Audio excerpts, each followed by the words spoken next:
Hey, I'm Kim, and I am teaching this wonderful group of students making alternative media. Generally, I wanted to see what kind of project might arise through you working together and trying to do something that will have some kind of impact.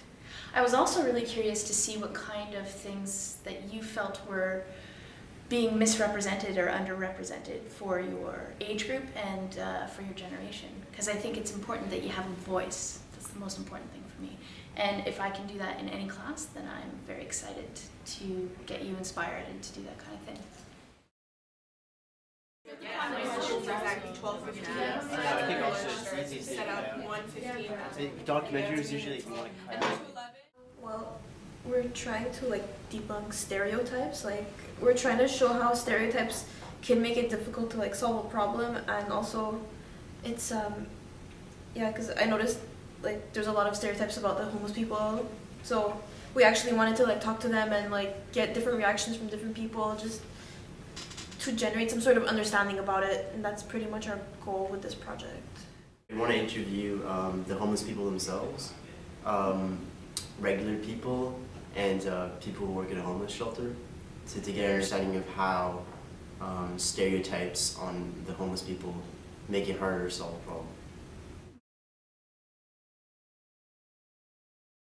Sometimes I go to places and there's homeless people that know people, so I talk to homeless people and they said it's hard being homeless in Montreal because a lot of people are mean to them. Well, yeah, I went when I was a kid. We went to a religion school, and as a group we went to shelters and fed homeless people, and I experienced that as a little kid, that they were getting discriminated. They would tell stories of how and when and where.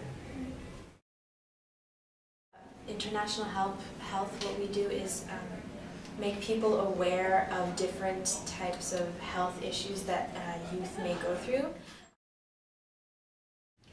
I joined this group because I went to the nurse's office to get birth control, and I saw a poster that said every day 11 people are diagnosed with HIV, so I was like, oh, I need to stop that, and now I'm here.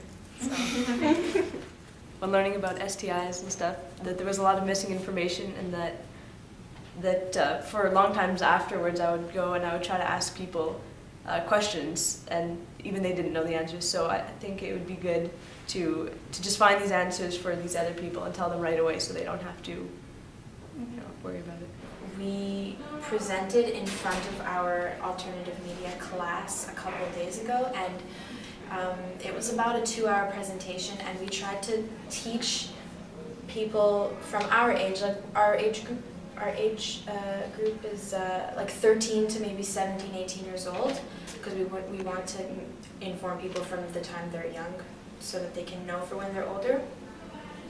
And yeah, we were just trying to inform people of how to protect yourself, what to do if you do end up getting an STI, who to talk to, how you can find out, and what are the symptoms of certain STIs. And we tried to do an alternative way, instead of making it very instead of being judgmental, we should be non-biased. We did an activity with a condom and a model of a penis, and we tied a bandana around the person's head and spun them around so they can be kind of dizzy, so that they can, and then the challenge was to put the condom on, open the package properly and put it on properly while they're dizzy, to show how hard it is to put a condom while you're drunk. So just to teach people it's not good to, it's not suggested to perform sexual activities while you're drunk, because it is actually really hard to put a condom on.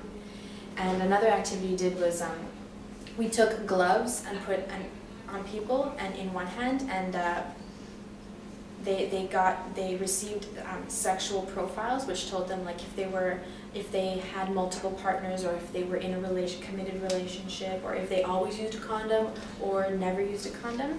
And then certain people had STIs, so pink, for example, would be a gonorrhea, and we would put the sparkles on their hands, and then they would go up to people and hey, you want to have intercourse? And then they would go and shake their hand, and if they had a condom, if the person had a condom on, then they wouldn't get the STI. The sparkles would be on the glove rather than on their bare hands, so that they could see, oh wow, I just prevented getting an STI. Home Depot? No, I have And I'll make a computer during class and maybe like Basically with this project we're carrying around bricks, and the bricks are to cause awareness to depression and how much depression weighs down on the body, and it's not only mental but it's also physical. And we wanted to show people that's actually a burden to carry around a brick. So we've been handing out these bricks throughout the week. We've handed out about 35 of them to random people that are just carrying them around at Dawson, you know, it's been pretty successful to symbolize the physical aspect of the illness. Thank you. And thank you for participating. Other things that we're doing to support this campaign is we made t-shirts. We're going to build a wall at the end of the week. We gave away some nuts and some apples. And the reason we did that is because it increases serotonin levels, which actually combats depression.